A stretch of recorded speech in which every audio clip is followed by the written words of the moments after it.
Yeah. Well, you know, the cat got your tongue.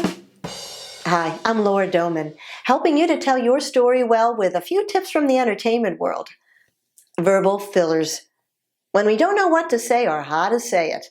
So we hem and haw a lot, which doesn't give the best impression as a speaker, especially when we're being recorded for posterity. Fillers like, yeah, well, and so they're normal in everyday speech. We're naturally disfluent, so it's okay if you use them once in a while. But what if you're dependent on them, or you don't realize it? Well, then it can become annoying and grating to your viewers, distracting from your message, what you're trying to say, and it can leave the distinct impression that you're nervous, or worse, unprepared. American audiences are especially attuned to fluency as a sign of a confident and competent leader. So let's figure out a solution or three. The first step is to be aware of your favorite filler.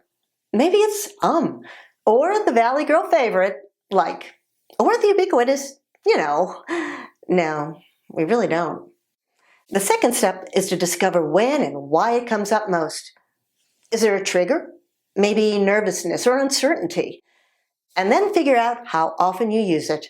So record yourself sometime or have a friend listen for filler words. You might even want to count the number of times you use them in a given minute. Now, let's talk about several ideas for getting rid of those fillers. First up, slow down. People speed up when they're nervous or excited. The mind can outrun the tongue, and it's a struggle to keep up. Or try shorter sentences. It can reduce the mental processing load, and you're going to find yourself to be more fluent. Use pauses. In an earlier video, I talked about using pauses as a technique for more dynamic delivery. But guess what? They're also great for eliminating those unwanted fillers. Silence is truly golden. Now, when you're searching for a word, practice silence instead. The pause is not going to seem nearly as long to your viewer as it does to you. And it might even have them wanting to hear a little more about what you're trying to say. Do you realize that we all use pauses anyways in conversational speech?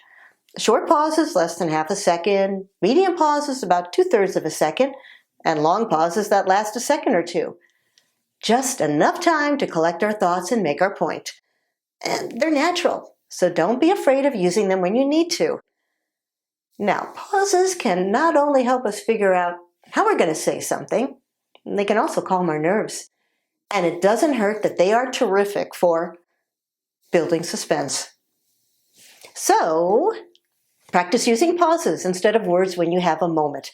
For example, talk about something mundane, like what your day was like. I would start by practicing privately just to get the hang of it.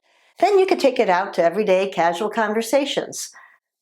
Okay, you might be interrupted by someone thinking you finished talking, but let it roll off your back.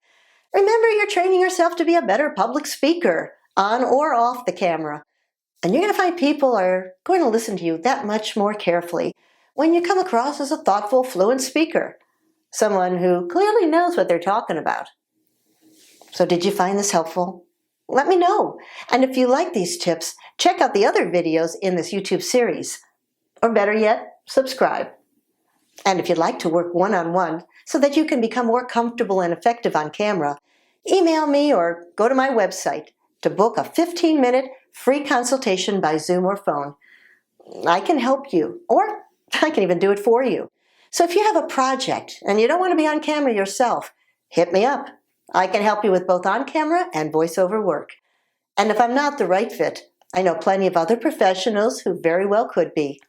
So thanks for watching, and I'll look forward to talking to you next time with another tip on camera.